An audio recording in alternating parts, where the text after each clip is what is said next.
णमो अर्हन्ताणं णमो सिद्धाणं णमो वैर्याणं णमो वज्झायाणं णमो लोये सब्बसाहुणं मोक्षमार्गस्य नेतारं भेत्तारं कर्मभूभृतां ज्ञातारं विश्वतत्त्वानां वन्दे तद्गुणलब्धये। तत्वार्थ सूत्र 9वां अध्याय संबर का प्रकरण प्रारंभ होना है, कल हुआ था। इस 9वें अध्याय में संबर और निर्जरा इन दो तत्वों का वर्णन है। पहले और दूसरे सूत्र में आचार्य ने संबर का कथन किया है। पहला सूत्र आस्त्रो निरोधा संबरः और दूसरा सूत्र सगुप्ति समिति धर्मानुप्रेक्षा परिशः जय चारित्रयी। सगुप्ति समिति धर्मानुप्रेक्षा परिशः जय चारित्रयी, ये दो संबर के निरूपक सूत्र हैं। आश्रव का निरोध संबर है ना। आश्रव का निरोध कर्मों का आना रुकना ये कारण है और संबर होना ये कार्य है। लेकिन कारण में कार्य का उपचार करके ऐसे उपचार होते हैं, तो आश्रव के निरोध को ही संबर कहते हैं।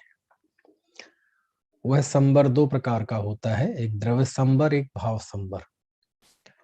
जीव के जो परिणाम होते हैं, जिन परिणामों के कारण से कर्मों का आना रुकता है, वो परिणाम तो कहलाते हैं, यानी जीव का अपना परिणाम, वो है भाव संबर। और जो कर्मों का आना रुका वो है द्रव्य संबर। ठीक है। और द्रव्य संबर भाव संबर दोनों को मिला के कहते हैं संबर। द्रव्य संबर इसमें कर्म की मुख्यता है, यानी ये पुद्गल की पर्याय है। और भाव संबर ये जीव की अवस्था है। तो दोनों यदि एक दूसरे का संयोग ना करें तो बढ़िया है, लेकिन अशुद्धता तो दो द्रव्यों के संयोग से ही आती है। तो जीव और पुद्गल दोनों मिलते हैं तो ये आश्रव तत्व बनता है। और दोनों जब अभाव होता है तो जीव के परिणामों में भी वह अशुद्धता रुकती है और कर्मों का आना भी रुकता है ना। तो एक को कहते हैं भाव संबर और एक को कहते हैं द्रव्य संबर। और ज्यों ज्यों जीव पुरुषार्थ करता है, धर्म मार्ग में बढ़ता है, वह प्रकृतियों का, कर्म प्रकृतियों का संबर करता जाता है। क्योंकि संबर यानी रुकना। ठीक है। आश्रव का विरोधी है ना संबर, कल बताए थे। आश्रव का विरोधी संबर, बंध का विरोधी मोक्ष, ऐसे। तो कल मैंने आपसे एक प्रश्न पूछा था कि कितने लोग हैं जिन्हें गुण स्थानों का सामान्य ज्ञान भी नहीं है। तो कुछ एक हाथ उठे थे। तो मैंने आपको कहा था कि जितनी जरूरत लगेगी मैं आपको बताऊंगा।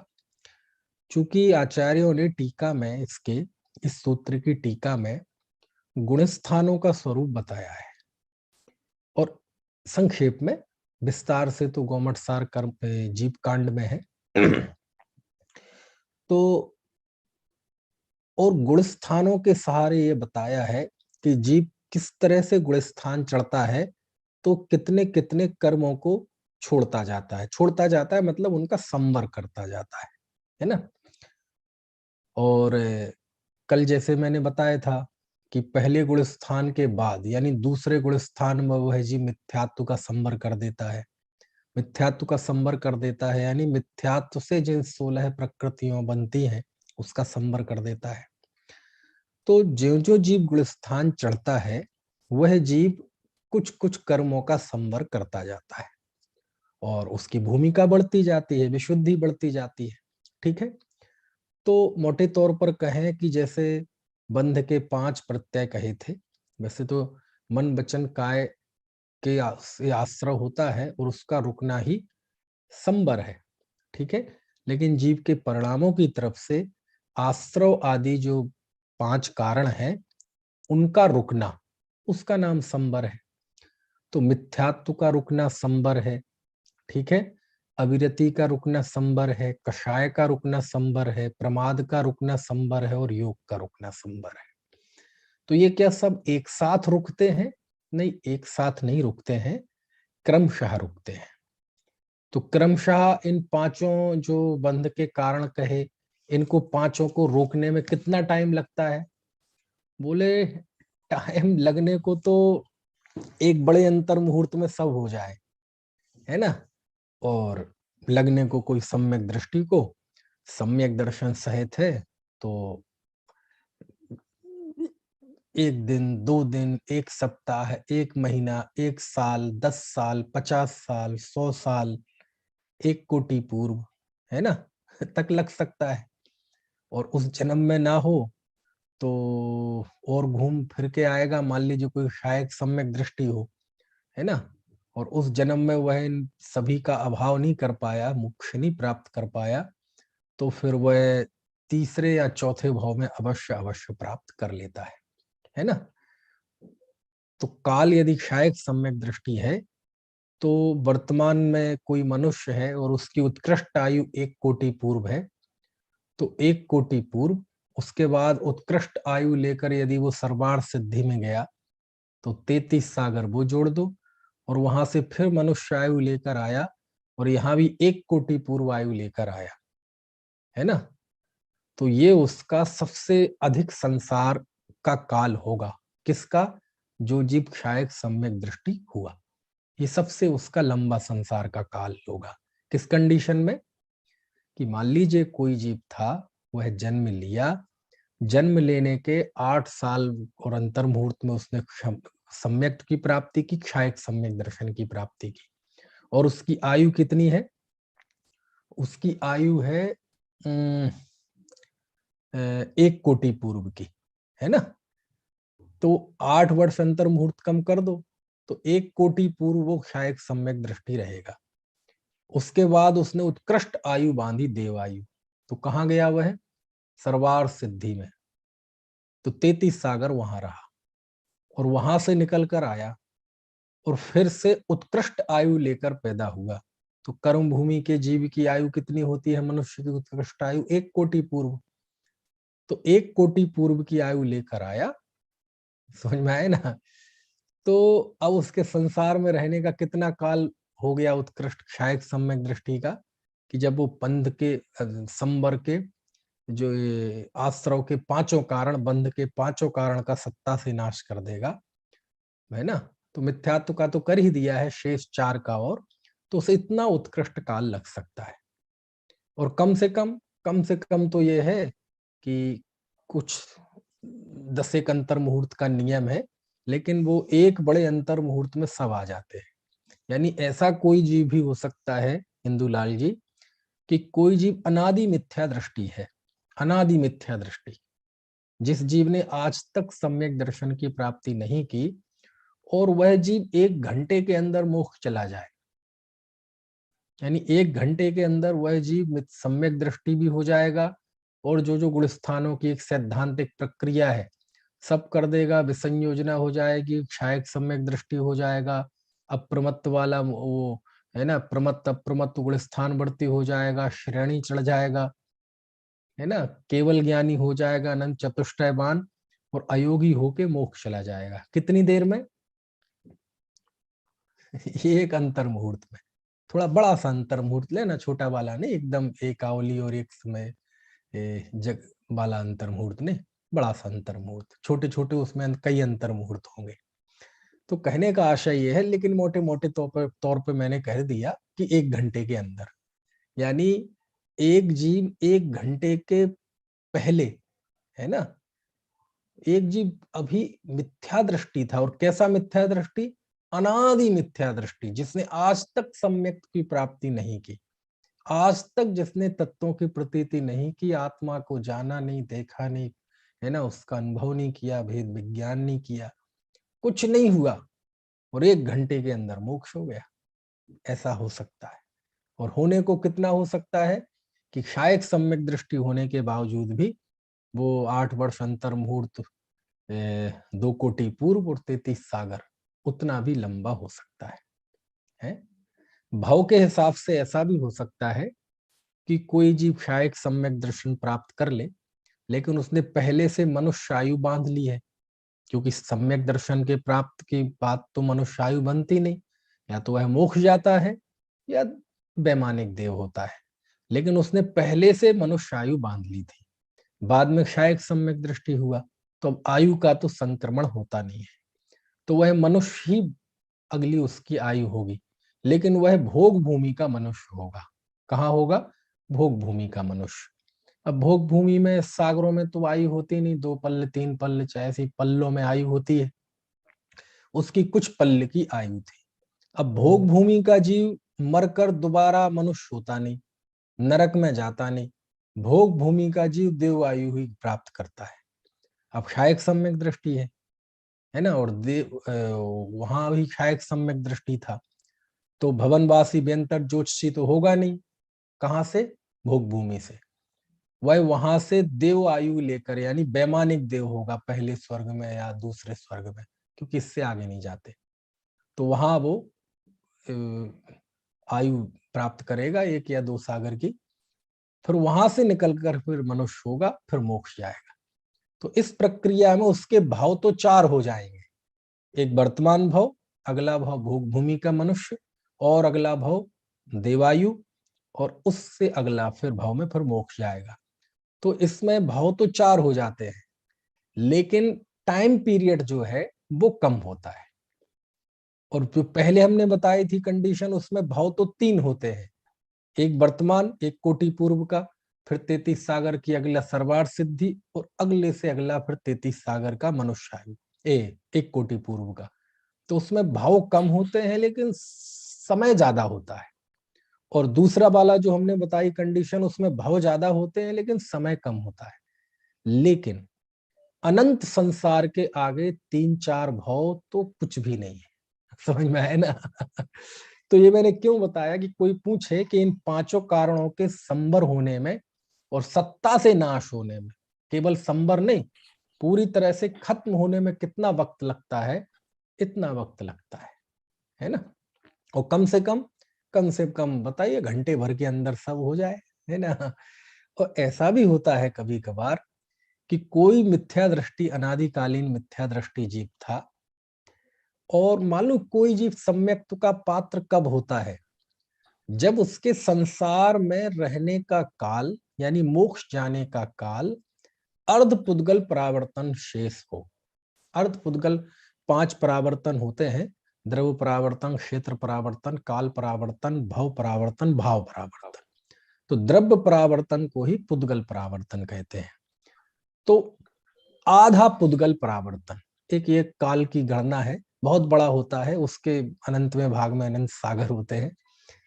तो इतना काल जब जिसका शेष रहता है, जैसे हमारे यहाँ हर चीज की वो है ना, एक एज लिमिट किसी चीज की, अथवा क्वालिफिकेशन होती है कई चीज की। जैसे हमारे भारत वर्ष में वोट डालने की उम्र कितनी है? 18 साल। उसके पहले वह कितना ही पढ़ा लिखा हो जाए, उसे वोट डालने का अधिकार नहीं, है ना? ऐसी शादी की भी है, पहले 18 और 21 थी, तो अब सुना है 21 करने जा रहे हैं लड़कों की और लड़की दोनों ही की, है ना? तो एक ऐसे ही अर्धपुद्गल परावर्तन काल शेष बचता है उसका मोक्ष जाने का, तो उस समय वह सम्यक्त के योग होता है, और उसे काल लब्धि कहते हैं। यानी अब उसकी काल लब्धि सम्यक दर्शन प्राप्त करने की आ गई, करे नहीं करे। देखो, एक काल लब्धि तो वो होती है जिसे हम 5 समवाय में लेते हैं, कि जिस समय में कार्य हुआ वो काल लब्धि, उसकी बात यहाँ नहीं है। सिद्धांत में इसे भी काल लब्धि कहा है, कि वह अब सम्यक्त के योग्य हो गया, उसका समय आ गया है, अब वो प्राप्त जब कर ले, लेकिन अब वो चाहे तो कर सकता है ना? 21 का होते ही विवाह के योग्य हो गया, अब जरूरी नहीं है आज करे, कल करे, परसों करे, 25 साल की उम्र में करे, 30 की उम्र में करे, 50 की में करे, 75 की में करे, 90 की में करे। आजकल तो 90 की में होते हैं, क्यों जी? होते ना अमेरिका कनाडा वगैरह में। और ना करे चाहे, नहीं करे देह छूट जाए, लेकिन बस जो है सो है, अगले जन्म में करेगा। ऐसे ही वो अर्ध पुद्गल परावर्तन काल शेष बचता है, तो अब वो सम्यक्तु के योग्य हो गया। अब वो कब करेगा वो अभी अलग बात है, ठीक, उसे भी काल लब्धि कहते हैं। तो अर्ध पुद्गल परावर्तन काल शेष रहते ही वो सम्यक्तु के योग्य हो गया, और ऐसा बना कि उसने तभी तभी बिल्कुल, यानी यहाँ 21 साल की उम्र पूरी हुई आज, और कल ही उसके फेरे पड़ गए। ऐसा हो सकता है ना, बिल्कुल टाइम देख के, है ना, कि कौन सी तारीख रखनी है शादी की, बोले कागजातों के हिसाब से कौन से दिन ये 21 साल का हो रहा है, बोले 26 जनवरी को, तो बस 27 की रख लो, है ना। कानूनी पैंचना है। ऐसे ये यहाँ सम्यक्तु के योग हुआ, अर्ध पुद्गल परावर्तन काल शेष बचा था, और उसने सम्यक प्राप्त कर लिया, औपशमिक सम्यक प्राप्त कर लिया और छूट गया। और फिर ऐसा हो सकता है कि सम्यक होने के बाद छूट जाए, और छूटने के बाद वो फिर से भटक जाए, और फिर से वो निगोद में चला जाए।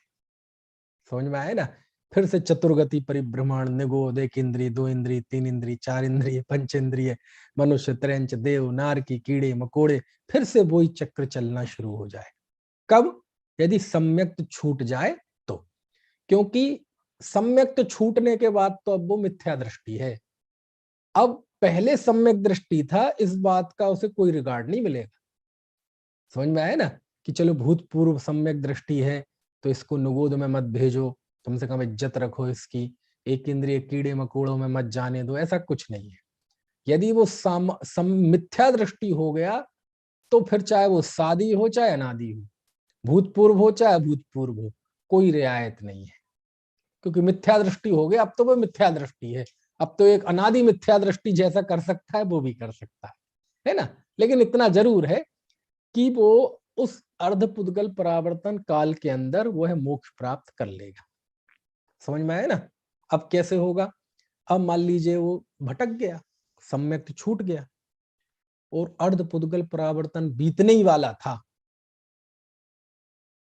कि अंतर मुहूर्त पहले, बड़ा सा अंतर मुहूर्त लेना, दोबारा सम्यक प्राप्त करे और मोक्ष चला जाए अंतर मुहूर्त में।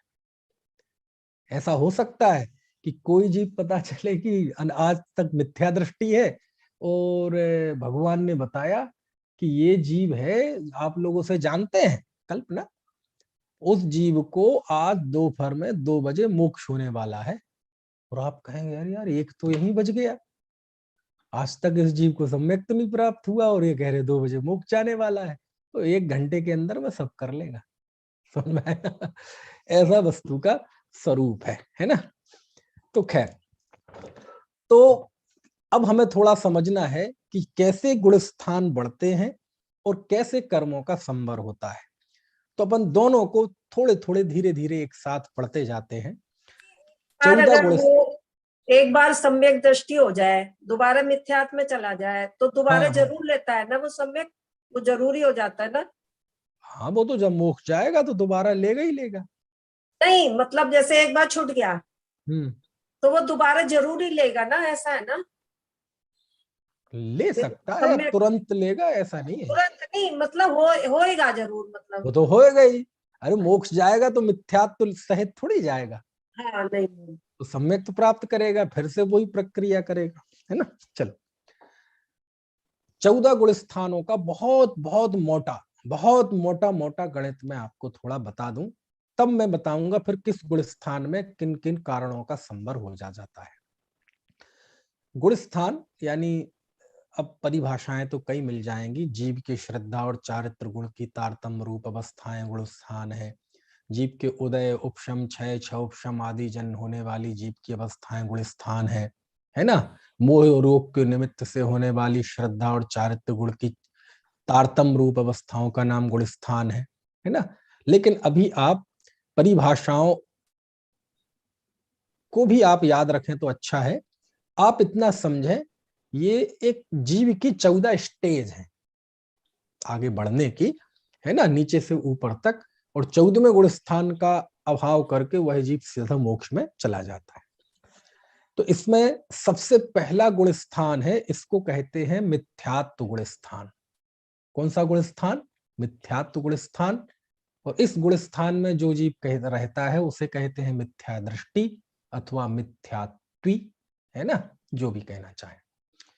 तो ये क्या है? तो हमने आपको बताया था कि मोहिनी कर्म की जब हमने 28 प्रकृतियां पढ़ी थी, 3 दर्शन मोह की और 25 चारित्र मोह की, तो मिथ्यात्व का उदय जिसके होता है, किसका उदय? मिथ्यात्व का उदय। मिथ्यात्व जिसके अंदर में है ना, 7 तत्व संबंधी विपरीत श्रद्धा है, ऐसा मिथ्या दृष्टि जीव वो इस मिथ्यात्व गुण स्थान में होता है। और यहाँ 8 ही कर्मों का आश्रय होता है ना, प्रशस्त प्रकृतियों का भी होता है, अप्रशस्त प्रकृतियों का भी होता है। यानी पहला गुण स्थान जो है मिथ्यात्व गुण स्थान, जिसे बादशाही गुण स्थान है, समझ में आए ना। एक इंद्रिय से लेके असंगी पंचेंद्रिय तक तो मिथ्या दृष्टि है ही, तो वो सब पहले गुण स्थान में है, मिथ्यात्व गुण स्थान में। ठीक है। संगी पंचेंद्रिय में भी जो अभव्य है वो मिथ्यात्व गुण स्थान में है, हमेशा ही रहेंगे वो। तो जो भव्य है, भव्य में भी जो मिथ्या दृष्टि मनुष्य त्रैंच देव नार की है, वो सब इस गुण स्थान में है। ठीक है। कदाचित कोई मनुष्य आयु प्राप्त कर ले और पुण्य के उदय से ऐसा परिवार उसे मिल जाए कि उसे बढ़िया सच्चे बीतरागी देवशास्त्र गुरु की भक्ति पूजा ही उसके संस्कारों में है, कभी कुगुरु कुदेव कुधर्म का सेवन ना करता हो, कभी भी स्वप्न में भी कुगुरु कुदेव कुधर्म की वंदना ना करता हो, है ना, लेकिन तत्वों की प्रतीति नहीं है, आत्मदृष्टि नहीं है, तो वह जीव भी कौन से गुण स्थान में है? पहले गुण स्थान में। समझ में आए ना। कदाचित कोई जीव देवशास्त्र गुरु की भी मानता हो, तत्वों को भी समझता हो, मोटे मोटे तौर पर विकल्पात्मक उसको समझता हो, लेकिन प्रतीति के स्तर पे ना हो, मैं कौन हूं, मेरा स्वरूप क्या है ना, एक तत्व का अंश दूसरे तत्व में प्रतीति में मिला देता हो, वाणी में सही बोलता हो, वह भी प्रथम गुण स्थान इसी मिथ्या दृष्टि गुण स्थान में है। ठीक है। कोई जीव तत्वों को भी जाने, ठीक है, देवशास्त्र गुरु को भी जाने और पूरी जिनवाणी को पढ़ ले, उपलब्ध जितनी जिनवाणी है, और 11 अंगनों पूर्व तक का पाठी हो जाए, ऐसा उसका ज्ञान हो और ऐसी उसकी वाणी हो कि दूसरे लोग सुने तो हजारों जीव सम्यक दृष्टि हो जाए। लेकिन यदि उस जीव को आत्म प्रतीति नहीं है, भेद विज्ञान नहीं है, तो वह भी कौन से गुण स्थान में है? पहले गुण स्थान में है। ठीक है। इसके बाद जो देवशास्त्र गुरु के अलावा स्वप्न में भी किसी की वंदना ना करता हो, शास्त्रों को जिसने रट लिया हो, और चारित्र ऐसा हो कि तीर्थंकरों के बीच में खड़ा कर दिया जाए और कहा जाए कि इसकी क्रिया में कोई दोष लगा, बताओ क्या है, इसकी आहारचर्या में, इसके उठने में, बैठने में, स्वाध्याय में, प्रतिक्रमण में, सामायिक में कहीं कोई दोष होगा क्रिया में, तो तीर्थंकर भी मना कर दें नहीं है। ऐसी जिसकी क्रिया हो, आचरण हो, लेकिन वह जीव यदि मिथ्या दृष्टि है, यानी आत्म प्रतीति भेद विज्ञान नहीं है, तो वह जीव भी कौन से गुण स्थान में है? इस मिथ्यात्व गुण स्थान में है। क्योंकि जो दर्शन मोह का उदय जिसके है, जो अतत्व श्रद्धान भाव सहित है, वह जीव मिथ्या दृष्टि है, चाहे निगोदिया जीव हो और चाहे वो द्रव्यलिंगी जीव हो, द्रव्यलिंगी मुनि हो। समझ में आए ना। उन सबका एक नाम क्या है? मिथ्या दृष्टि। तो बहुत भयंकर गुण स्थान है ये पहला गुण स्थान। इसमें निरीह से निरीह प्राणी भी इसमें होते हैं, और बड़े से बड़े ताकतवर से ताकतवर, धुरंधर से धुरंधर प्राणी भी इस गुण स्थान में होते हैं, इसलिए बादशाही गुण स्थान। समझ में आए ना। और सबसे ज्यादा जीव दुनिया में इसी गुण स्थान में है, अनंतानंत जीव है ना। ठीक है। चलिए, अनंतानंत जीव 2 ही जगह है, या तो इस पहले गुण स्थान में है, या फिर गुण स्थानातीत सिद्ध भगवान अनंत अनंत है, अनंत, बाकी के बीच के कोई अनंत नहीं है ना। ठीक है। तो पहला गुण स्थान, इसका नाम क्या है? मिथ्यात्व गुण स्थान। कौन सी गति के जीव आते हैं इसमें? एक इंद्रिय से लेके असंगी पंचेंद्रिय तक के ये तो सब आते हैं। संगी पंचेंद्रिय में भी जिनके मिथ्यात्व कर्म का उदय है, वो सब इसमें। ठीक है। अब देखो, ये ये आगम की शैली है। अब यदि मिथ्यात्व गुण स्थान की दृष्टि से देखा जाए तो एक इंद्रिय जीव, जो जीव एक श्वास के 18वें भाग में जन्मता है, मरण करता है, उसमें और महापंडित में और पूजा भक्ति तीर्थ यात्रा करने वाले में और मूल गुणों का निरतिचार पर पालन करने वाले द्रव्यलिंगी साधु में कोई अंतर नहीं। समझ में है ना? यदि मिथ्यात्व का उदय है तो उस निगोदिया में और उस ऊपर चले जाओ, चलते जाओ तो द्रव्यलिंगी में शास्त्र कहता है कोई भेद नहीं है। सब कौन से गुण स्थान में है? पहले गुण स्थान में। क्योंकि पहला गुण स्थान क्या देखता है तुम्हें? उदय काय का बढ़त रहा है। साहब वो तो बहुत शास्त्र पढ़ता है, उदय किसका है? मिथ्यात्व का, पहले गुण स्थान। हाँ वो तो बहुत तपस्या करता है, उदय किसका है? मिथ्यात्व का, पहले गुण स्थान में। समझ में आए ना? तो ये कहलाता है मिथ्यात्व गुण स्थान। ठीक है, इसके बाद सीधा हम समझेंगे चौथा गुण स्थान। आप कह रहे दूसरा तीसरा क्यों नहीं बता रहे? बताएंगे। इसके बाद चौथे गुण स्थान का नाम है अविरत सम्यक्त। मान लीजिए कोई मिथ्या दृष्टि जीव था और 5 लब्धियां पूर्वक, 5 लब्धियां आपने सुनी है, उसके काल लब्धि आ गई थी, क्षौषम लब्धि, विशुद्धि लब्धि, देशना लब्धि, प्रायोग लब्धि, करण लब्धि। करण लब्धि में भी अधःकरण, अपूर्वकरण, अनिवृत्तिकरण, ये पूरी एक सैद्धांतिक प्रक्रिया है। और किसी मिथ्या दृष्टि जीव ने सम्यक दर्शन की प्राप्ति कर ली, और जब सम्यक दर्शन की प्राप्ति करता है जीव तो वह कितने, किस किस का नाश करता है? अनादिकाल से था तो मिथ्यात्व कर्म था अकेला, शादी भी हो सकता है तो एक दर्शन मोहिनी कर्म था, तो दर्शन मोहिनी का नाश कर दिया। ठीक है, और अनंतानुबंधी कषाय है ना, कि 4 प्रकृतियां, क्रोध, मान, माया, लोभ, अनंतानुबंधी प्रकृतियों 4 का नाश कर दिया। तो इन 5 का, अथवा 6 और 7 भी हो सकती है, वो बताऊंगा किस कंडीशन में, क्योंकि दर्शन मोहिनी के 3 टुकड़े बताए थे ना, मिथ्यात्व, सम्यक मिथ्यात्व और सम्यक प्रकृति। यदि उसको पहले सम्यक की प्राप्ति की थी और 3 टुकड़े कर रखे थे उसने, तो वो 3 सत्ता में थे, तो उन 3 का नाश करेगा और अनंतानुबंधी की 4 का नाश करेगा। ऐसे 7 का नाश करके उसने सम्यक दर्शन की प्राप्ति की, है ना। अभी व्रत आदि कुछ नहीं है, अभी देश व्रत महाव्रत कुछ नहीं है, केवल एक कषाय अनंतानुबंधी का नाश हुआ है और मिथ्यात्व दर्शन मोह का नाश कर दिया, तो वह जीव सम्यक दृष्टि होता है, तो वह चौथे गुण स्थान वर्ती कहलाता है। और चौथे गुण स्थान का नाम है अविरत सम्यक। क्या नाम है? सम्यक तो है इसलिए सम्यक, और व्रत नहीं है कुछ, इसलिए उस गुण स्थान का नाम क्या है? अविरत सम्यक। ठीक है, अब ये मिथ्या दृष्टि जीव, ठीक है, अब इसकी सत्ता में 3 चीजें हैं। ठीक है, शायद सम्यक दृष्टि है तो उसने नाश कर दिया दर्शन मोह के सबका, तीनों ही प्रकृतियों का, मिथ्यात्व, सम्यक मिथ्यात्व और सम्यक प्रकृति। लेकिन शायद सम्यक दृष्टि है नहीं। ठीक है, अब वो चौथे गुण स्थान वाला जीव, उसको या तो वो बढ़ेगा, ऊपर बढ़ेगा, या गिरेगा। ठीक है, अपने गुण स्थान में बनने रहने का भी एक काल है, लेकिन अब गिरने उठने की बात, कि अब वो चौथे गुण स्थान वाला, चौथे गुण स्थान का नाम क्या है? अविरत सम्यक। ठीक है, कहां से आया था ये? अभी पहले से चौथे में आया था, ऊपर से गिर के भी आता है, लेकिन अभी हमें समझाना है तो हम पहले से चौथे में वो आया। अब इसका गुण स्थान तो बढ़ा नहीं, इसका पुरुषार्थ बढ़ा नहीं, और ये जीव फिर गिरा। तो गिरता कैसे है? कि इसके सत्ता में दर्शन मोह का और 3 प्रकृति थी ना, मिथ्यात्व, सम्यक मिथ्यात्व और सम्यक प्रकृति।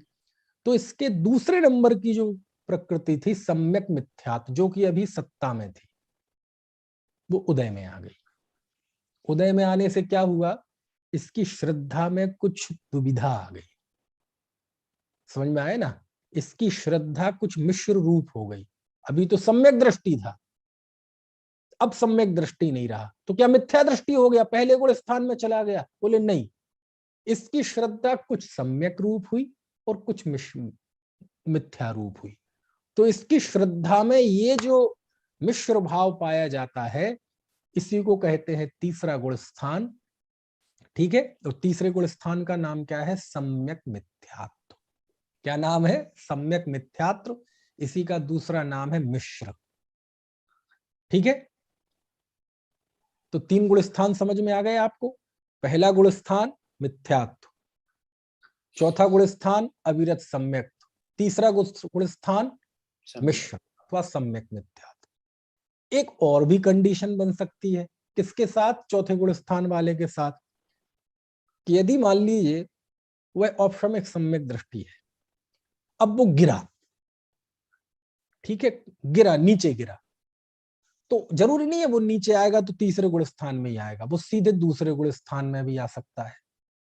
ठीक है ना, ऐसा कोई क्रम नहीं है ना, वह चौथे से तीसरे में भी आ सकता है, चौथे से दूसरे गुण स्थान में भी आ सकता है। अब क्या हुआ, सुनना ध्यान से, उसने दर्शन मोह का अभाव किया था, अनंतानुबंधी का अभाव किया था, तो दर्शन मोह की तीनों प्रकृतियां सत्ता में थी, तो सम्यक मिथ्यात्वोदय में आ गया तो तीसरा गुण स्थान आ गया। मिथ्यात्वोदय में आ जाए तो सीधा पहला गुण स्थान होगा। लेकिन अनंतानुबंधी भी थी ना उसकी सत्ता में। अब अनंतानुबंधी औपशमिक सम्यक का काल था, अंतर्मुहूर्त उसका काल होता है। अनंतानुबंधी कषाय में से, अनंतानुबंधी क्रोध मान माया लोभ, इनमें से किसी एक प्रकृति का उदय आ गया। समझ में आ रही है बात? मिथ्यात्व का उदय होगा तो सीधा चौथे से पहले में पहुंच जाएगा, सम्यक मिथ्यात्व का उदय होगा तो तीसरे में पहुंचेगा। लेकिन जो अनंतानुबंधी कषाय में से, क्रोध मान माया लोभ में से किसी एक का उदय आ जाए तो क्या होगा? ठीक है, तो उसी समय जब अनंतानुबंधी में से किसकी प्रकृति का उदय आ गया, तो उस गुण स्थान को दूसरा गुण स्थान कहते हैं, जिसे कहते हैं सासादन सम्यक। क्या बोलते हैं उसे अक्षय? सासादन सम्यक। और उस जीव की स्थिति क्या होती है कि जब अनंतानुबंधी का उदय आ गया तो पक्का है अब तो पहले गुण स्थान में जाएगा ही। तो इसके लिए आचार्य ने ऐसी उपमा दी कि रत्न शिखर पर्वत से गिरा हुआ जीव, यानी सम्यक तो से गिर चुका है, चौथे गुण स्थान से गिर गया है, लेकिन अभी प्रथम गुण स्थान में आया नहीं है ना। पर्वत से वह गिर गया है, जमीन पे गिरेगा ही पक्का है, लेकिन जमीन पे पहुंचा नहीं है ना। जैसे ये मैं ये है, मान लीजिए पत्थर है ना, ये जो माउस है, इस यहां से मैं छोड़ू तो यहां से तो गिर गया, लेकिन अभी जमीन पे पहुंचा नहीं है। लेकिन ये पक्का है कि यहां से गिरा है तो अब ये नीचे ही जाएगा जमीन में, ऐसा कुछ चमत्कार नहीं हुआ कि ये ऊपर आ जाएगा। यहां से छूटने के बाद ये गिरेगा ही, भूमि पे ही जाएगा। तो ये है ऊपर चौथा गुण स्थान, जमीन है मिथ्यात्व नाम का पहला गुण स्थान। और इस जीव के अनंतानुबंधी कषाय में से, क्रोध मान माया लोभ में से किसी एक प्रकृति का उदय आ गया और इसने सम्यक्त्व की विराधना कर दी। आसादन यानी होता है विराधना, ठीक है, और सासादन यानी विराधना सहित। तो इस जीव ने सम्यक्त्व की विराधना कर दी और अभी मिथ्यात्व की भूमि पे पहुंचा नहीं है। ऐसी जो स्थिति है उसे बोलते हैं सासादन सम्यक्त। क्या नाम है इसका? सासादन सम्यक्त। ये है दूसरा गुण स्थान। तो दूसरे और तीसरे गुण स्थान मैंने बाद में क्यों बताया, क्योंकि ये गिरने के गुण स्थान है ना, इसलिए उनको चढ़ाने के बाद जीव को गिरते हुए बताया मैंने, समझाने के लिए। ठीक है, तो चार गुण स्थान हो गए, कौन कौन से? मिथ्यात्व, सासादन सम्यक्त, सम्यक मिथ्यात्व अथवा मिश्र, और चौथा गुण स्थान अविरत सम्यक्त। ठीक है, अब यहां मैं आपसे एक प्रश्न पूछ लेता हूं, ईमानदारी से बताना, आपको चारों गुण स्थान समझ में आ गए मोटे मोटे तौर पे? इतने से काम हो जाएगा अभी अपना काम। भैया जी मुझे चौथे से थोड़ा तीसरे में आए तो वो थोड़ी सी प्रक्रिया। चौथे गुण स्थान में था हाँ। तो वहां 3 प्रकृतियां सत्ता में थी उसके। कौन कौन सी? सम्यक मिथ्यात्व, सम्यक मिथ्यात्व, सम्यक मिथ्यात्व और सम्यक छायक सम्यक दृष्टि। छाया उपशमक है तो सम्यक प्रकृति उदय में भी है, लेकिन उससे सम्यक का खंडित नहीं होता। लेकिन ये सत्ता में थी कौन सी? सम्यक मिथ्यात्व, मिश्र प्रकृति, दर्शन मोह की, जिसे यहाँ तदुभय कहा गया था, उसका उदय आ गया। तो उसका उदय आने से उसकी श्रद्धा सम्यक नहीं रही। तो क्या मिथ्या हो गई? नहीं, मिथ्या भी नहीं रही, क्योंकि मिथ्या तो होगी मिथ्यात्व के उदय से। तो जो उसकी सम्यक मिथ्यात्व यानी मिश्र, जिसे यहाँ तदुभय कहा गया था सूत्र में, उसका उदय आ गया, तो उसकी श्रद्धा मिश्र हो गई। सम्यक मिथ्या है गुड़ मिश्रित दही के समान, खटमिट्ठी, समझ में है ना? तो उस गुण स्थान को कहते हैं तीसरा गुण स्थान, है ना, सम्यक मिथ्यात्व अथवा मिश्र गुण स्थान। उस गुण स्थान में मरण नहीं होता, है ना। जो गुणस्थान विवेचन पुस्तक है ना आदरणीय ब्रह्मचारी यशपाल जी की, तो वो आप पढ़ना, अच्छी है। वो गोमटसार जीव कांड के आधार और धवला जी के आधार से लिखी है, तो वो पढ़ सकते हैं। उसमें बहुत मतलब बहुत अच्छी है वो पुस्तक, है ना, गुणस्थान सीखने के लिए। हाँ बताओ अनुभूति, कुछ पूछ रही हैं? सेकंड वाले गुणस्थान में जो सम्यक प्रकृति का उदय आता है, तो वो अनंतानुबंधी का ही क्रोध मान माया लोभ वाला है क्या? सम्यक तो प्रकृति अनंतानुबंधी क्रोध मान माया लोभ में से कोई एक, सम्यक तो प्रकृति नहीं। सम्यक तो प्रकृति तो दर्शन मोह की प्रकृति है, और अनंतानुबंधी ये चारित्र मोहिनी की प्रकृति है ना। तो सम्यक तो प्रकृति के उदय से मिथ्यात्व नहीं होता। सम्यक तो प्रकृति का उदय तो क्षाय समिक सम्यक दृष्टि के होता है, और चौथे गुण स्थान में सम्यक तो प्रकृति का उदय भी हो सकता है और सम्यक दृष्टि भी हो सकता है। तो उसकी बात नहीं है, क्योंकि सम्यक तो प्रकृति सम्यक दर्शन का घात नहीं करती, है ना। वो बहुत सूक्ष्म दोष होते हैं श्रद्धा में, केवल ज्ञान गम, उसकी बात नहीं है यहाँ। दर्शन मोहिनी की 3 प्रकृति, तो सम्यक प्रकृति के उदय रहते तो पतन होता नहीं, इसलिए उसकी तो बात है नहीं। 2 ही पतन कराती है, मिथ्यात्व सम्यक मिथ्यात्व। चौथे गुण स्थान वर्ती किसी जीव के मिथ्यात्व का उदय आ जाए तो सीधा चौथे पे धड़ाम से पहले गुण स्थान में गिरेगा। सम्यक तो मिथ्यात्व का उदय आ जाए तो तीसरा गुण स्थान होगा। और अनंतानुबंधी 4 का भी उसने नाश कर दिया था, लेकिन अभी सत्ता में तो थी ना, तो उनमें से किसी एक का उदय आ जाए तो उस स्थिति का नाम है दूसरा गुण स्थान, जिसे कहते हैं सासादन सम्यक्त। यानी उसने सम्यक्त की विराधना कर दी है, लेकिन अभी मिथ्यात्व का उदय आया नहीं है। सम्यक्त रूपी रत्न पर्वत से गिर चुका है और मिथ्यात्व रूपी भूमि पर अभी औंधे मुंह गिरा नहीं है, लेकिन गिरने वाला है, और कोई दशा नहीं है। तो उस अवस्था का नाम है सासादन सम्यक्त। और दूसरे गुण स्थान वर्ती जीव पहले में ही जाता है, कभी ऐसा नहीं होगा रास्ते से ऊपर चढ़ जाएगा। तीसरे वाला तो वापस चला जाता है, लेकिन दूसरे वाला नहीं जाता, वो तो मिथ्यात्व में ही जाता है। ठीक है, चलिए। हाँ सुनीता जी बताइए, कुछ कह रही हैं।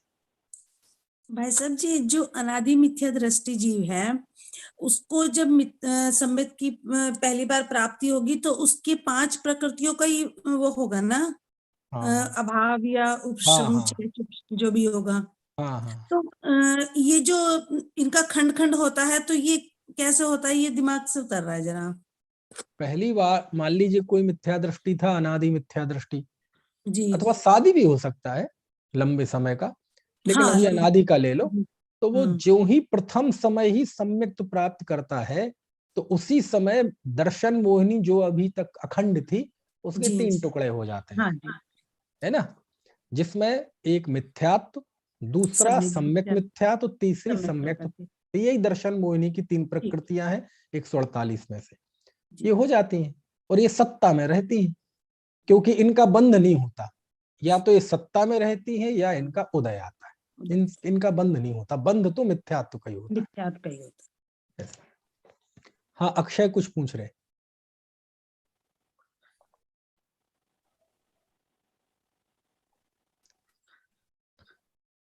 आवाज नहीं आ रही अक्षय आपकी।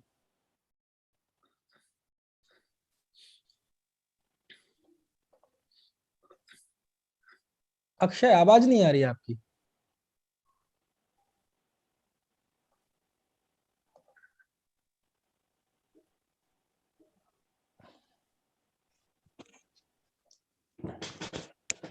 नहीं चलो, आवाज नहीं आ रही अक्षय की। चलो भाई और साहब, कुछ। भाई हाँ साहब, ये हाँ जो 3 टुकड़े होते हैं ना, हाँ हाँ ये सभी के 3 होते ही होते हैं।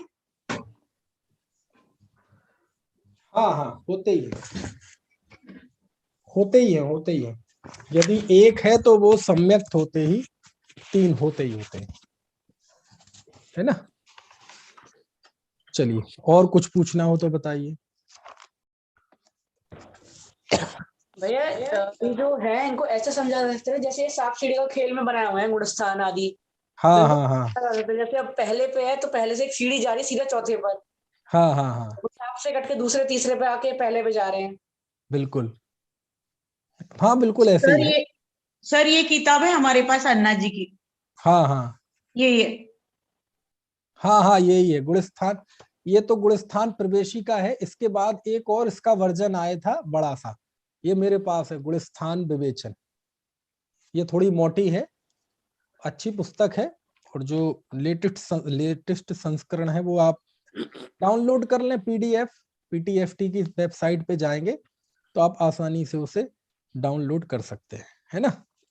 तो बहुत अच्छा है, लेकिन अच्छी पुस्तक है। और क्या होता था जब हम जयपुर में पढ़ते थे ना, हमारा कोई सहपाठी नहीं दिख रहा है इस समय, तो हम लोग याद करके सुनाते थे ग्रंथ। तो मेरी याद रखने की क्षमता थोड़ी थी नहीं, तो बहुत लोग सुनाते थे, द्रव्य संग्रह, तत्वारशोध, भक्तांबर, कोई कोई तो प्राकृत में पांचों परमागम सुनाते थे। कई लोगों ने सुनाए, पूरा समय सार, प्रवचन सार, अष्टपावड़, पंचास्तिका। तो मुझे तो ये सब बहुत दूर था मैं इससे। लेकिन एक चीज सुनाई थी मैंने उस समय जयपुर में, वो थी ये गुलिस्तान विवेचन। ये पूरी, चूंकि गद्य में थी, ये पूरी मैंने याद करके सुनाई थी, है ना, अन्ना जी को। तो उस समय सारी याद हो गए थे गुलिस्तान वगैरह। हमारे हाँ हाँ हमारे यहाँ भी 2-4 बार अन्ना जी आए थे सर, मतलब 1-1 महीना रहे, बहुत दिन आए थे हाँ हाँ देवलगांव राजा में। ये उमाकांत जी बर्ड है ना हमारे हाँ गांव हाँ की थे वो हाँ भी। हाँ, उमाकांत जी तो होंगे भी, भले ही वीडियो नहीं खुला। नहीं, बहुत बढ़िया, उनका नहीं बहुत आज नहीं उपकार है। बैठे वो, उनकी तबीयत थोड़ी सी। अच्छा अच्छा। हो वही जी मेरे का को तो, आपकी लिंक देते रहते। हाँ हाँ, अन्ना जी का बड़ा उपकार है। और उन्होंने बहुत लोगों के कंठ में जिनवाणी डाली, है ना। इनाम, वो फंड इकट्ठा करके सबको इनाम देते थे शिविरों में, बीच शिविर में इनाम देते थे सबको, फिक्स की जो ये सुनाएगा इतने रुपए का पारितोषिक, इतने सुनाएगा इतने रुपए का पारितोषिक। तो जो भी था, जैसे ही बहाने उन्होंने कंठ में बसाई। तो उस समय वो लाभ नहीं ले पाया मैं, लेकिन ये सुनाई थी मैंने समझ में आया ना।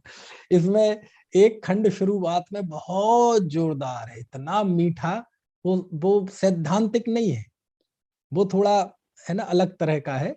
टोडरमल जी ने सम्यक ज्ञान चंद्रिका लिखी ना, गोमट सार की टीका। तो गोमट सार की टीका लिखने के पहले उन्होंने एक पीठिका लिखी, वो पीठिका इसमें दी हुई है। वो उनकी ढूंढारी में थी, इसमें सरल हिंदी में दी है। और वो इतनी प्यारी है, इतनी गजब की है, इतनी सरल। उसमें एक एक अनुयोग का कोई पक्षपाती क्या कहता है वो, तो वो इतनी अच्छी लगती है, इतनी अच्छी लगती है।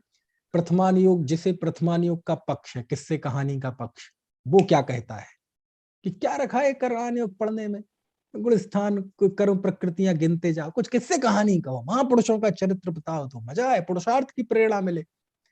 तो प्रथमानुयोग का पक्षपाती क्या कहता है, तो फिर टोडरमल जी उसका कान मरोड़ते हैं। समझ में आए ना, चुप रहे है। ऐसी एक एक, चरणानुयोग का पक्षपाती कहता है अरे कुछ चरणानुयोग के ग्रंथ पढ़ो, कुछ करोगे तो फल लगेगा, बातें करने से क्या होगा। तो टोडरमल जी उसकी खबर लेते हैं। कोई द्रव्यानुयोग का पक्षपाती कहता है जी हम तो भगवान आत्मा पढ़ेंगे, हमें ना पढ़ना है ये सब चीजें, अपन को तो प्रयोजन भूत बात पढ़नी है। तो टोडरमल जी उसका कान मरोड़ते हैं। अच्छा, ऐसे सबकी खबर लेते हैं। फिर मालूम एक और लिखा बहुत जबरदस्त, कोई धन का अर्थ ही कहता है, कि साहब ये सब तो बेकार की, पढ़ना ना ज्यादा नहीं, पैसा कमाना चाहिए। और मालूम एक एक प्रश्न तो ऐसा किया, अरे हमारे निलय जी दिख गए, इनको सुनाता हूँ, बहुत जबरदस्त। एक ऐसा प्रश्न किया टोडरमल जी ने, जब कोई धन के अर्थी मतलब सेठिया, जब सेठियों की उन्होंने खबर ली, कई लोग होते ना कहते ज्ञान में क्या रखा, पैसा प्राप्त करो, है ना, और हमारे यहाँ तो वैसी सरस्वती और लक्ष्मी का बैर माना जाता है। तो मालूम सेठिया क्या कहता है कि अजी सुनो जी, जिसके पास पैसे हो ना, धनवान के पास तो पंडित भी आते जाते देखे जाए, चक्कर लगाते देखे जाए। मैं अपनी भाषा में बता रहा हूँ उनको, तो और थोड़े से शब्द अच्छे हैं, मैं थोड़ा आपके चलते फिरते शब्दों में बता रहा हूँ। क्या अजी धनवान के यहाँ तो पंडित पड़े रहे, चक्कर लगाते रहे। ऐसा प्रश्न किया किसने? सेठ ने। किसको? टोडरमल जी को। वहां कोई सेठ हिट नहीं है, टोडरमल जी खुद ही प्रश्न उठाते हैं कि बताओ जी, तुम कह रहे ज्ञान ज्ञान ज्ञान, शास्त्र ज्ञान, ये ज्ञान होगा, और ज्ञानी मतलब पंडित लोग भी सेठ के यहाँ चक्कर लगाते रहे, वहीं पड़े रहे। तो मालूम क्या कहा टोडरमल जी ने? इतना ऐसा जवाब दिया, ऐसा जवाब दिया, ऐसा हंटर मारा, ऐसा हंटर चलाया पंडित टोडरमल जी ने। अब मजा तो तब आया जब उनकी भाषा में पढ़े, है ना। ये गुलिस्तान विवेचन में तो होगा तो सरल हिंदी में होगा, मैंने तो पहली बार जब पढ़ा था उनकी ढूंढारी भाषा में पढ़ा था, और वो पढ़ा था तो सच में बहुत देर तक तो बस सोचता रहा, देखो देखो क्या लिखते हैं। मालूम क्या लिखते हैं? लोभी पंडित हो और अविवेकी सेठ हो। क्या कहा? लोभी पंडित हो और अविवेकी सेठ हो तो ऐसा होता है।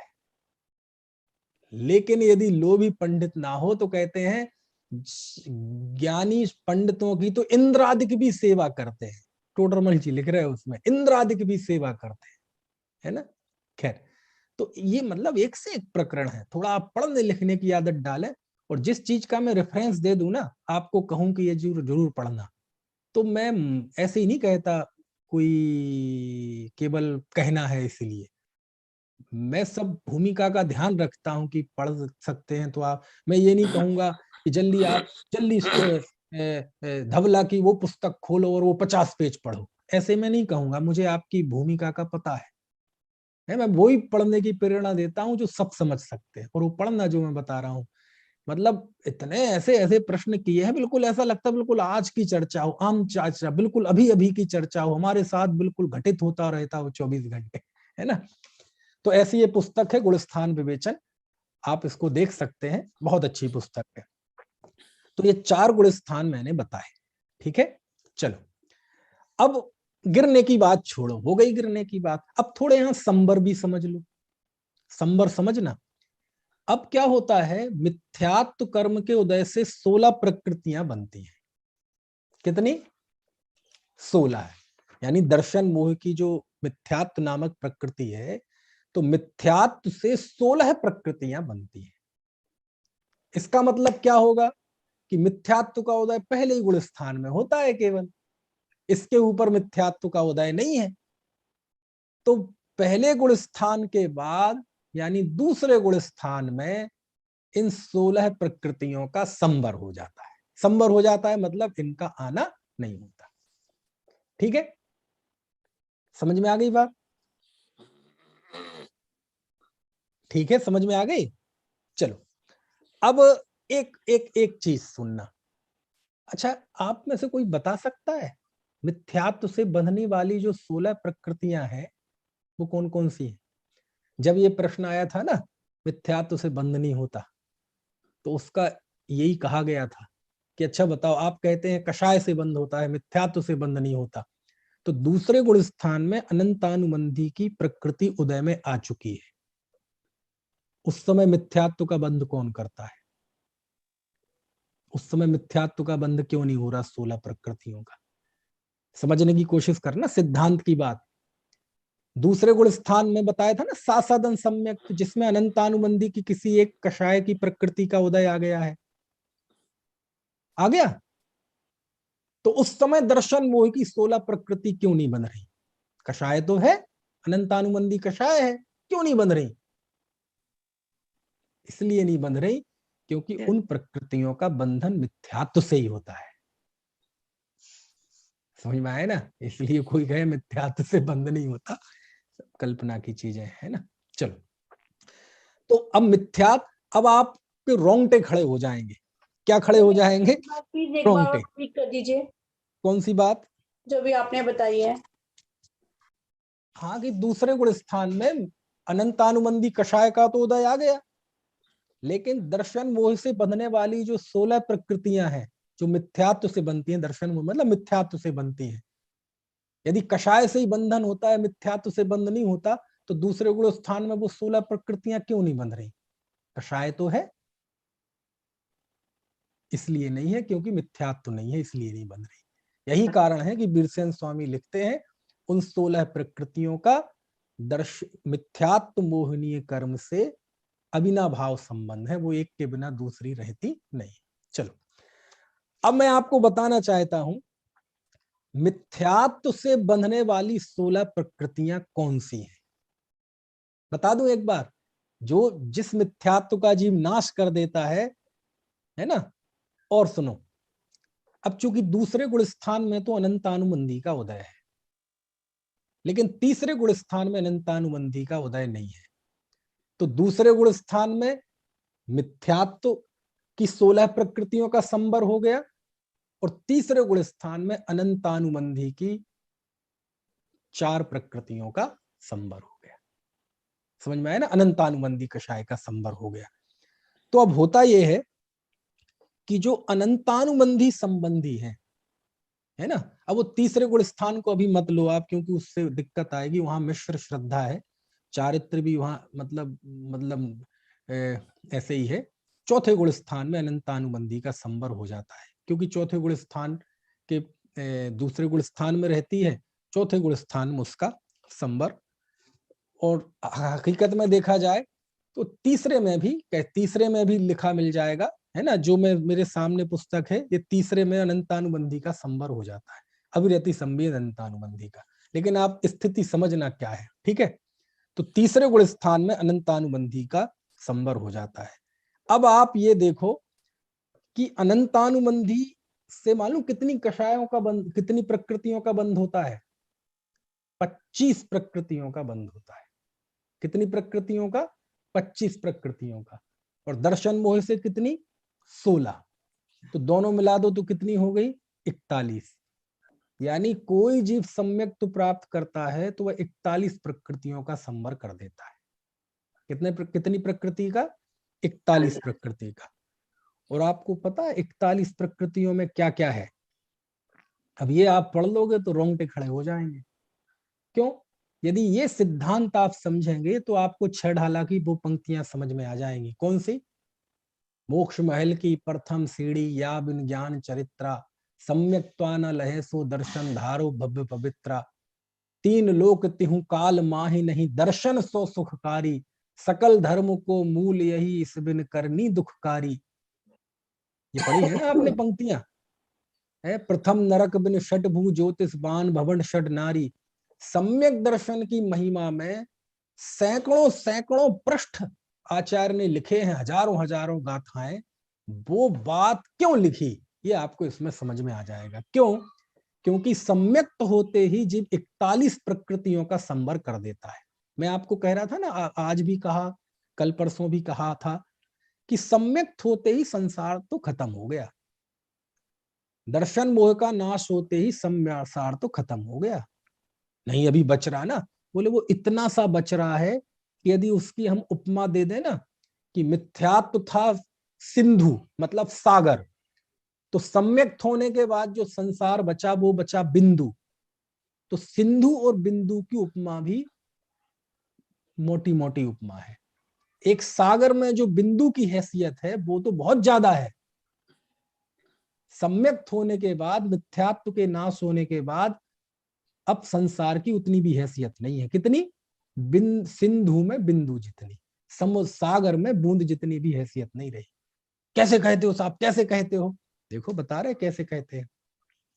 आपको मैं बता रहा हूं मिथ्यात्व से बंधने वाली 16 प्रकृतियां।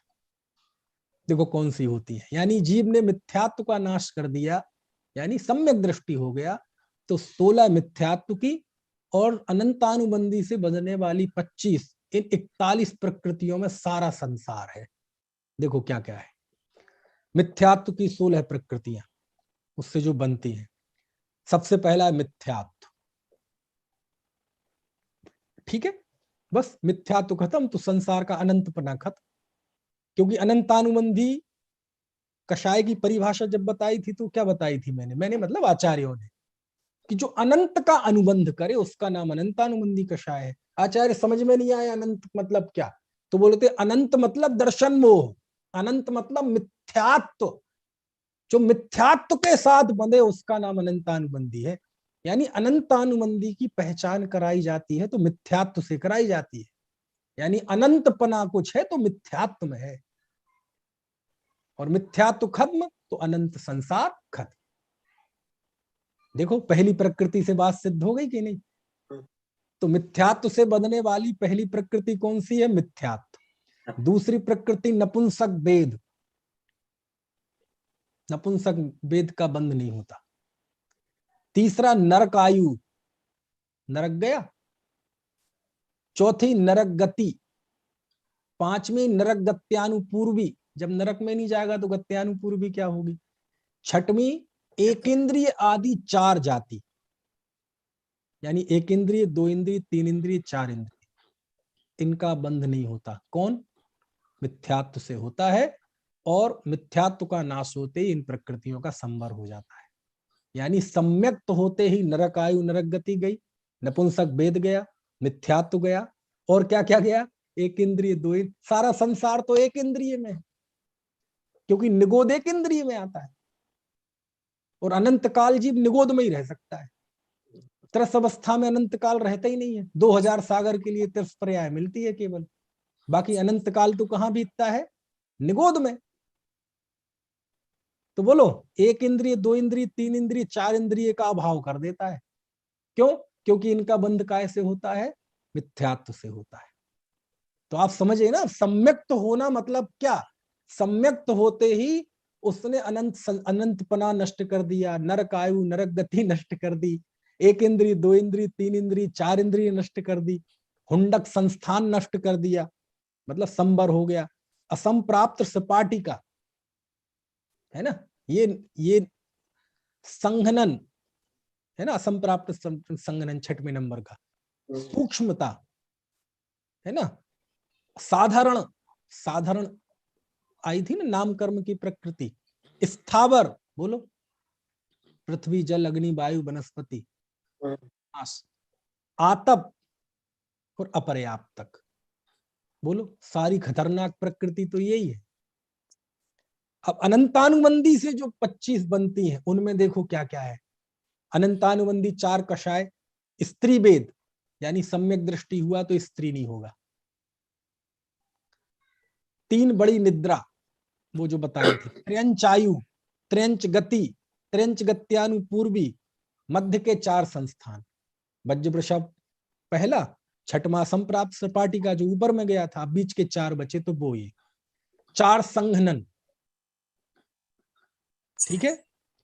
दुर्भग, दुस्वर, अनादे, अप्रशस्त, विहायोगति और उद्योत, इन 41 प्रकृतियों का संवर कर देता है सम्यक दृष्टि में। अब बताओ बचा क्या, नरकायु चली गई, त्रिंचायु चली गई, है ना, स्त्रीपना चला गया, नपुंसकपना चला गया, निगोद, एक इंद्रिय, 2 इंद्रिय, 3 इंद्रिय, 4 इंद्रिय, पृथ्वी का एक, जल का एक, अग्नि का एक, वायु का एक, बचा क्या उस जीव के।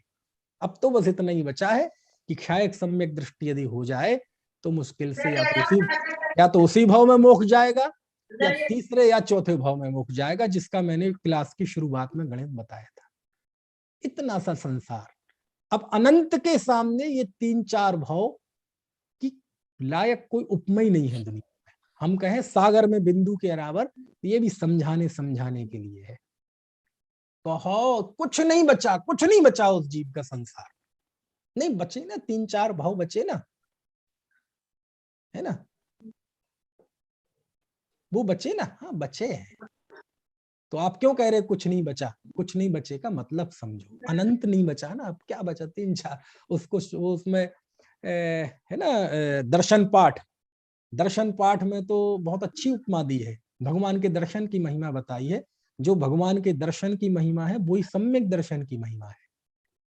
उसमें है ना, हे त्रिलोक के तिलक आज लगता भव सागर चुल्लू भर। पढ़ी है उपमा, मूल संस्कृत में है चुलुक प्रमाणम, कि हे भगवान आपके दर्शन से अब मुझे ऐसा लगता है कि अब ये संसार चुल्लू मात्र बचा है, जरा सा, है ना, समुद्र में जाए और एक चुल्लू में पानी ले, इतना सा बचा है। उपमा है, साहित्य है। ऐसे ही सम्यक दृष्टि होता है तो ये सारे संसार का संवर कर देता है। 41 प्रकृतियों में ही सारा संवर आ गया संसार, अब तो बस जरा सा थोड़ा बहुत बचा है। इसलिए शास्त्रों में सम्यक दर्शन की इतनी महिमा पड़ी है। मैंने देखा शास्त्र में अनियोग बदलता है, शैली बदलती है, आचार्य बदलते हैं, लेखक सब बदल जाते हैं, लेकिन एक चीज नहीं बदलती, सम्यक दर्शन की महिमा। हर एक आचार्य हर एक प्रकरण में उसकी महिमा जरूर बताते हैं, और वो यहाँ हम सिद्धांत से सिद्ध कर रहे हैं। सिद्ध कर रहे हैं मतलब सिद्ध तो है ही, हम ध्यान दिला रहे हैं आपका, है ना। तो पहले 4 गुण स्थान को आज हमने समझा, और सम्यक दृष्टि जीव किन 41 प्रकृतियों का संवर करता है, क्योंकि हमें मूलतः तो संवर समझना है, क्योंकि संवर तत्व का निरूपण चल रहा है ना। तो संवर करता है कितनी प्रकृतियों का? 41 प्रकृतियों का। कौन कौन सी? 16 मिथ्यात्व संबंधी और 25 अनंतानुबंधी विषय संबंधी 41 प्रकृतियों का संवर करता है। और आपके पास ये पुस्तक है क्या किसी के पास, ये तत्वार्थ सूत्र रेखा चित्रों में? अच्छा, ये मोक्ष के पास भी यही है। हाँ, बहुत अच्छी है। मैं भी इसी में से पढ़ के बता रहा था, क्योंकि इसमें ये अपने अच्छे बहुत बढ़िया बढ़िया श्रुत सेवक हैं। ये लेखिका इसकी श्रीमती पूजा और प्रकाश छावड़ा, है ना जानते हैं आप लोग, उन्होंने लिखा है और बहुत अच्छा, बहुत मेहनत की। गोमट सार का भी लिखा है, और ये जो जीवराज ग्रंथमाला है, जैन संस्कृति संरक्षक संघ सोलापुर, वहां से प्रकाशित है। गोमट सार का भी ऐसी काम किया है उन्होंने, करते रहते हैं। तो ये बहुत अच्छा काम है। सारणियों में रेखा चित्र और सारणियों में खत्म हो रहा है, तो ये भी आप मंगा सकते हैं, जैसे मिल जाए। बहुत अच्छी पुस्तक है ना। तो मैं भी इसी में से पढ़ के आपको ये सब बता रहा था, ठीक है। तो दूसरे गुण स्थान में 16 प्रकृतियों का संवर, तीसरे गुण स्थान में है ना अविरति आनंदानुबंधी संबंधी 25 प्रकृतियों का संवर। अब बाकी का अपन कल देखेंगे। चलो, अभी आपको कोई प्रश्न पूछना हो तो पूछ सकते। महेंद्र जी का प्रश्न है, सम्यक छूटता क्यों है? मिथ्यात्व का नाश नहीं करते इसलिए छूटता है। मिथ्यात्व का नाश नहीं करते मतलब मिथ्यात्व का क्षय नहीं करते, क्षय से क्षायक सम्यक दर्शन हो जाता है, तो फिर वो नहीं छूटता। तो क्षायक सम्यक दर्शन प्राप्त नहीं करते इसलिए छूटता है। अब क्या जवाब तो कई हो सकते हैं ना। मिथ्यात्व का उदय आ जाता है इसलिए सम्यक छूट जाता है, अनंतानुबंधी का उदय आ जाता है इसलिए सम्यक छूटता है। तो कर्म की तरफ से तो ऐसा जवाब होगा, होनहार की तरफ से भैया होनहार ऐसी होती है इसलिए छूटता है, और पुरुषार्थ की तरफ से क्या जवाब होगा? क्षायक सम्यक तो प्राप्त नहीं करते इसलिए छूटता है। नहीं आई बात समझ में? क्षायक सम्यक तो प्राप्त करने का पुरुषार्थ हो तो नहीं छूटेगा सम्यक, और वो नहीं करते तो फिर अब जो होगा वो छूटने की गुंजाइश रहती है उसके। औपशमिक सम्यक छूटता ही छूटता है ना। क्षायोपशमिक सम्यक दृष्टि मिथ्या दृष्टि भी हो सकता है अथवा क्षायक सम्यक दृष्टि भी हो सकता है। तो क्यों गिरते हैं महेंद्र जी? प्रश्न क्या था आपका? मिथ्यात्व सम्यक दर्शन क्यों छूट जाता है? तो उसका एक जवाब क्या होगा? मिथ्यात्व का उदय आ जाता है, अथवा अनंतानुबंधी का उदय आ जाता है, अथवा भैया क्षायक सम्यक तो प्राप्त नहीं करते इसलिए छूट। क्षायक कर लो तो नहीं छूटेगा, है ना। क्षायक सम्यक तो प्राप्त करने के लिए तरीका भी तो बताना पड़ेगा आपको। उसमें अलग से कुछ तरीका नहीं होता है ना, वो उसकी कुछ कंडीशंस हैं। केवली श्रुत केवली के पाद मूल में होता है, और बहुत अलग कंडीशन है उसकी, है ना। अच्छा परिणाम भी ऊपर नीचे होते रहते हैं ना, वही चीज हो गई जो हमारे परिणाम आज अभी कुछ हो रहे, थोड़ी देर में कुछ होंगे, तो उससे हो जाते होंगे ना अपने परिणामों से। है तो सब परिणामों का, परिणामों में भी ये सब होता है, लेकिन दरअसल क्या है, परिणाम शब्द सुनते ही आदमी का वो ध्यान इन पे चला जाता है, जो हमारे 24 घंटे परिणाम चलते हैं ना इन चीजों पे, और इनसे कोई निर्णय नहीं होता मिथ्यात्व सम्यक्त्व का, है ना। अब वो श्रद्धा के परिणाम कैसे होते हैं, तो वो थोड़ा वो शायद सम्यक तो हमें वो कर्म की दृष्टि से ही समझना पड़ता है, और हमारे पास कोई दूसरा उपाय नहीं है ना। मतलब सर पूरी इस कर्म काल में, प्रकृति इस काल में शायद सम्यक दर्शन होने का निषेध भी मिलता है, कि इस काल में, है ना, शायद सम्यक दर्शन नहीं होता। केवली श्रुत केवली का पादमूल भी यहाँ उपलब्ध नहीं है, और दूसरा इसके विषय में है कुछ थोड़ी सी 2-3 बातें, है ना, कि सामान्य तौर पे ये कहते हैं कि शायद सम्यक दृष्टि इस काल में पैदा तो होते ही नहीं, लेकिन जो इस काल में है वो शायद सम्यक दृष्टि नहीं हो सकती। केवली श्रुत केवली का पादमूल है नहीं, ये तो सीधा जो बहिरंग निमित्त होना चाहिए वो तो है ही नहीं। तो एक तो वो है, और दूसरा कर्म की तरफ से भी संघनन अंघन वगैरह आदि का गणित, है ना, है बहुत सारा गणित है। हाँ, कोई कुछ कह रहा है। सर मतलब हाँ हाँ मतलब पूरी कर्म प्रकृति है 148, तो हाँ इसमें हाँ से ये मिथ्यात्व अवस्था में पूरी म्हणजे जो घातक है वो कर्म प्रकृति का यहाँ अक्षय होता है क्या? हाँ, सम्यक तो होते ही क्या होता है, एक तो 8 कर्मों में एक मोहिनीय कर्म ही दुख का कारण है, और मोहिनीय कर्म के 2 प्रकार हैं, दर्शन मोहिनी और चारित्र मोहिनी। दर्शन मोहिनी की 3 प्रकृति, चारित्र मोहिनी की 25 प्रकृति, है ना, वो हम पढ़ चुके हैं। दर्शन मोहिनी की 3 कौन कौन सी, मिथ्यात्व, सम्यक मिथ्यात्व और सम्यक्त प्रकृति। चारित्र मोहिनी की अनंतानुबंधी, अप्रत्याख्यानावरण, प्रत्याख्यानावरण, संजुलन, क्रोधमान, माया, लोभ, यानी 4 का 4 से गुणा करो तो 16, और हास्य, रति, अरति, शोक, भय, जुगुप्सा, स्त्री, प्रेत, पुरुष भी, नपुंसक भी 25, है ना। तो ज्यों ही जीव सम्यक दृष्टि हुआ, तो सम्यक होते ही वह दर्शन मोह की प्रकृति का नाश कर देता है, और चारित्र मोह की 25 में से अनंतानुबंधी का 4 का नाश करता है। तो क्या होता है कि मिथ्यात्व से बंधने वाली 16 प्रकृतियां और अनंतानुबंधी से बंधने वाली 25 प्रकृतियां, उन 148 में से इन 41 प्रकृतियों का वह संवर कर देता है, यानी इनका उसको बंध नहीं होता। तो ये बताना सर चाहता, आपने नाम कर्म की उसका भी पहले क्षय करना पड़ता, नाम कर्म की भी प्रकृतियां ली ना आपने इसमें। हाँ तो है ना, इससे मिथ्यात्व भाव से वो तो सभी बनती है ना, तो उसमें नाम कर्म की भी बनती है। तो जैसे मिथ्यात्व से ये अपना नरक गति बनती है, नाम कर्म की प्रकृति नरक गत्यानुपूर्वी बनती है, एक इंद्रियादि 4 जातियां बनती हैं, हुंडक संस्थान बनता है, असंप्राप्त सपाटी का संघनन बनता है, तो और भी तो ये बनती हैं, तो ये फिर नहीं बनती सम्यक होते ही, है ना। ऐसी अनंतानुबंधी से भी बनती है नाम कर्म की, है ना, ये त्रेंच गति, त्रेंच गत्यानुपूर्वी, है ना, 4 संस्थान मध्य के, 4 संघनन, दुर्भग, अनादे, तो इनका संबर रुक जाता है। तो वो लिखाना आश्रय रुक जाता है, तो वो सब लिखा ना, प्रथम नरक बिन षट भू ज्योतिष बाण भवन षड नारी, थावर विकलत त्रय तन में नहीं उपजत सम्यक धारी, है ना, ये सब लिखा। समंत भद्राचार्य ने लिखा, तीनों लोक और 3 काल में सम्यक दर्शन जैसा कल्याणकारी, सम्यक दर्शन जैसा मित्र, सम्यक दर्शन जैसा हितकारी, है ना, कोई दुनिया में दूसरा नहीं है। जो सम्यक प्राप्ति करता है, मानो उसका संसार कितना रह गया, चुल्लू भर रह गया। तो ये सब जो बातें आती हैं, उन सबका सैद्धांतिक आधार है। क्यों? क्योंकि उसने 41 प्रकृतियों का संवर कर दिया है, और 41 प्रकृतियों में क्या है, सारा 41 प्रकृतियों में ही है।